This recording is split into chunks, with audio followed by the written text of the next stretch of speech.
Entre los siglos XVII y XVIII se dieron unas circunstancias muy particulares en Europa que dieron lugar a la denominada Revolución Industrial.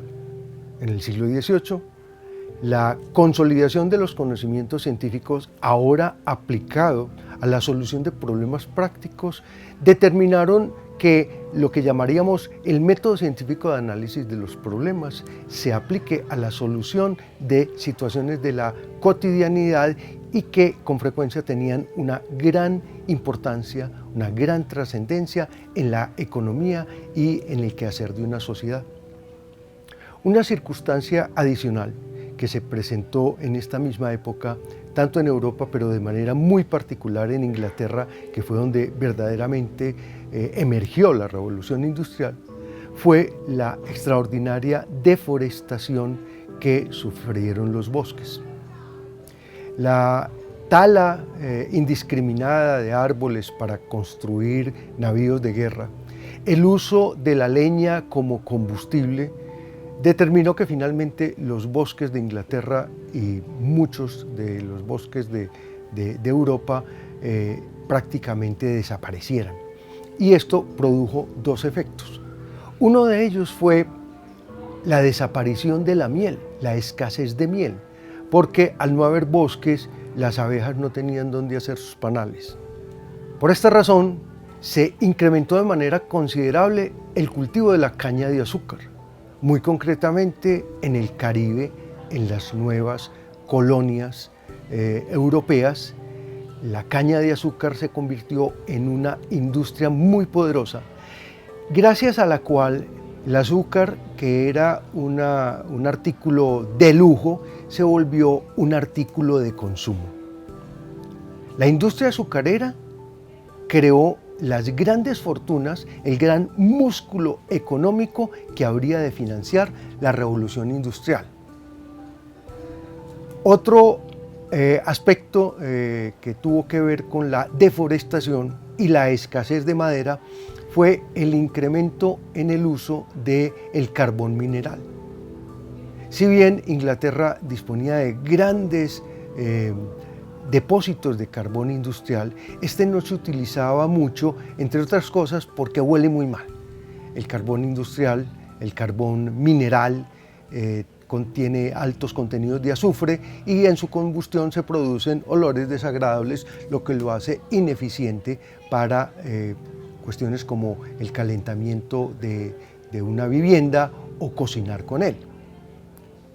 Sin embargo, la demanda de, llamémoslo así, potencia térmica para realizar una serie de procesos industriales cada vez más importantes, como el de la siderurgia, determinaron un incremento en la explotación del carbón mineral. Entonces la minería se convirtió en una actividad mucho más importante que lo que había sido hasta entonces. La minería tiene uno de sus grandes inconvenientes, ya lo hemos mencionado, en el hecho de que cuando se abre un hueco en la tierra, el hueco se llena de agua por el nivel freático. Y entonces con mucha frecuencia los mineros pasan más tiempo sacando agua de las minas que sacando el propio mineral. Y esto dio paso al diseño de nuevas y muy ingeniosas aplicaciones de la potencia motriz del fuego. Entonces van a aparecer todas estas máquinas de vapor que se convertirán en la gran herramienta, el gran recurso de los mineros para desecar las minas. Pero mejorar la eficiencia de las máquinas de vapor implica conocer a fondo su funcionamiento. Esto planteaba incluso problemas de tipo filosófico, porque se supone que las máquinas de vapor funcionan cuando el vapor se condensa y se produce un vacío, y el vacío era un concepto, digamos que, sujeto a discusión filosófica. En algún momento, cuando se planteó que la estructura de la materia estaba compuesta por átomos y vacío, la doctrina del vacío fue rechazada muy enfáticamente por quienes, digamos, ostentaban el pensamiento y la filosofía oficial de la época. Pero de una manera muy paradójica, la revolución industrial pone nuevamente sobre la mesa problemas como el problema del vacío. Y comprender el problema del vacío es comprender el problema del comportamiento de los gases. Cómo los gases se relacionan en los términos de los parámetros termodinámicos que los pueden describir. De nuevo, es una aplicación práctica, la necesidad de desecar pantanos y después la necesidad de desecar las minas, la que había llevado a una serie de investigadores como Robert Hooke y como Boyle a plantear las leyes de los gases. El estudio de las leyes de los gases va emparejado con el estudio de la atmósfera y otro de los factores importantes en el funcionamiento de la máquina de vapor, que es la presión atmosférica. No es extraño entonces que las unidades que se van a definir para poder precisar y medir la eficiencia de estos ingenios que se construían para realizar mediante la fuerza motriz del vapor, la fuerza motriz, la potencia motriz del fuego, que las unidades que se van a utilizar van a ser unidades que provienen directamente de su aplicación cotidiana. Y entonces aparecen unidades como caballo de vapor, caballo de fuerza, para poder medir potencia, que es cantidad de trabajo realizado por unidad de tiempo, y eficiencia, que es la cantidad de trabajo producido comparado con la cantidad de combustible invertido. En este panorama entonces se plantea el estudio de la termodinámica como un estudio fundamental para la comprensión y el aprovechamiento de la potencia motriz del fuego para realizar una gran cantidad de actividades prácticas. Si bien el siglo XVII se ha considerado el siglo de la revolución científica, gracias a la aparición de los principios matemáticos de la filosofía natural de Isaac Newton, que dieron inicio formal a la actividad científica moderna, en el siglo XVIII, un momento no menos importante de la historia, da el inicio a la llamada Revolución Industrial, en la cual se establece una estrecha relación entre los principios científicos y el desarrollo tecnológico con el fin de resolver problemas de tipo puramente práctico. La creciente actividad minera del carbón planteaba retos importantes asociados al problema de la inundación de las minas por el nivel freático. Tradicionalmente, este tipo de problemas se resolvían por el accionamiento de bombas mecánicas activadas por caballos o simplemente sacando cubos de agua del fondo de la mina, lo cual era extraordinariamente ineficiente y al final los mineros terminaban sacando más agua que material de la mina. Con el fin de resolver este problema o ayudar a resolverlo, el capitán Savery, un notable inventor inglés, construyó un aparato que, gracias a lo que él denominaba la potencia motriz del fuego, creaba mediante la presión del vapor y la descompresión debida a su condensación la forma de elevar el agua de un pozo subterráneo hasta un nivel superior. La máquina de Savery, denominada el amigo del minero, era de proporciones considerables respecto al tamaño de la mina y además consumía ingentes cantidades de carbón. Sin embargo, y a pesar de no ser muy eficiente, resultaba ser mucho más ventajoso su uso que el uso ordinario de caballos o de personas para extraer el agua de las minas. Debido a esto, muy rápidamente su uso se extendió por toda Inglaterra.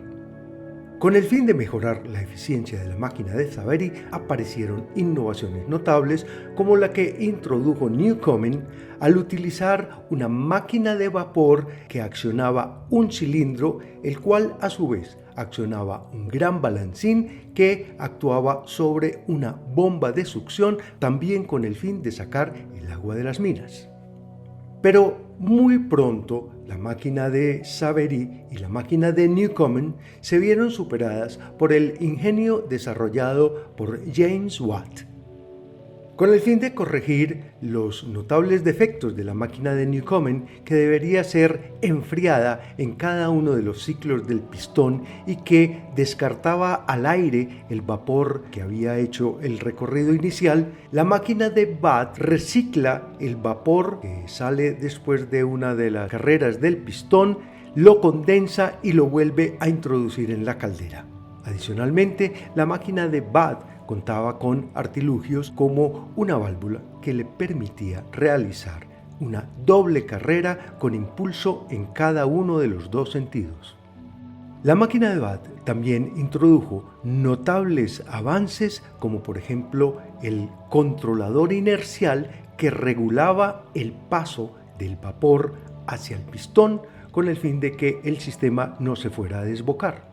Otro notable elemento que exhibía la máquina de Watt era una gran volante que servía como un almacenador de la energía. Con el fin de comparar la eficiencia de los diferentes artilugios propuestos para resolver problemas como el que hemos mencionado de extraer el agua de las minas, era necesario definir parámetros claros y objetivos de medición para poder decidir cuál de los aparatos tenía una mejor eficiencia, es decir, cuál de los aparatos que realizaban estas actividades consumían menos combustible y producían más trabajo, que es en último término lo que define la eficiencia.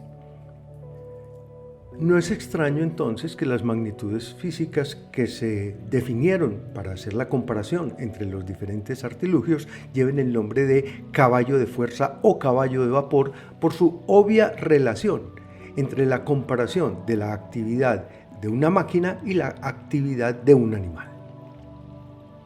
Otra forma de definir la potencia de una máquina es en términos de el peso del cuerpo y la velocidad a la cual el cuerpo es ascendido. Las máquinas de vapor deben su funcionamiento a la presión de vapor generada por el agua que es previamente calentada. Posteriormente, la presión generada conduce a una situación de baja presión gracias a la condensación o al escape del vapor que realizó inicialmente un primer recorrido en el pistón de la máquina. Con el fin de optimizar los procesos mecánicos y termodinámicos propios de las máquinas de vapor, era necesario tener un muy buen conocimiento del comportamiento de los gases, en este caso el vapor de agua. En el accionar de las máquinas de vapor también juega un papel importante la denominada presión atmosférica. La presión atmosférica es la presión que ejerce la capa de la atmósfera sobre la superficie de la Tierra y todos los elementos que hay en ella. La presión atmosférica es una de las condiciones o de los parámetros que hay que tener en cuenta en el accionamiento de una máquina de vapor, porque con mucha frecuencia el trabajo que realiza el pistón o el trabajo que se realiza debido a la expansión del vapor es en contra de la presión atmosférica. En su momento, Galileo había hecho la observación de que por medio de bombas de succión es imposible elevar una columna de agua a una altura mayor de 10.3 metros. Un discípulo de Galileo, Evangelista Torricelli, demostró que esto era un efecto directo de la presión atmosférica con un famoso experimento en el cual un tubo de vidrio de 1 metro lo llenó de mercurio, luego el tubo invertido se introdujo en un recipiente con mercurio y la columna de mercurio descendió a unos 76 centímetros de altura. Torricelli explica el sostenimiento de esta columna debido a la presión atmosférica que se ejerce sobre el resto de la superficie del mercurio. Posteriores experimentos, midiendo la presión atmosférica a diferentes alturas, demostraron que la presión atmosférica cambia con la altura. Por lo tanto, el aparato de Torricelli, que mide la presión atmosférica, denominado un barómetro, se va a convertir también, de alguna manera, en un altímetro.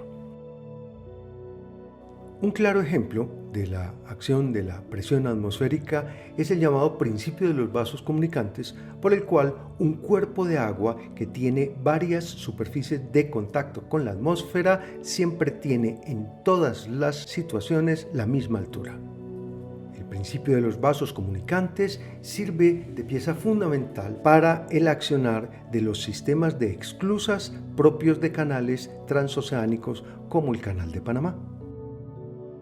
De una manera empírica, científicos como Robert Boyle, Robert Hooke en el siglo XVII y Jacques Charles y Joseph-Louis Gay-Lussac en el siglo XVIII hicieron un estudio de los gases, un estudio del comportamiento de los gases y establecieron la denominada ecuación de estado de los gases ideales.